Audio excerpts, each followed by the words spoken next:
எடப்பாடி இப்போ யாரையும் பார்க்க சொல்லுவதில்லை, தானே பார்த்து கொள்கிறார்.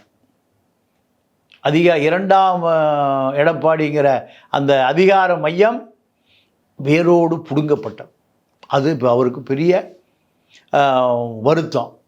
அதன் விளைவாகத்தான் நீங்கள் சசிகலாவை சேர்த்துக்கணும். இதே வேலுமணியும் பதவி பிடுங்கப்பட்டது சசிகலாவால்.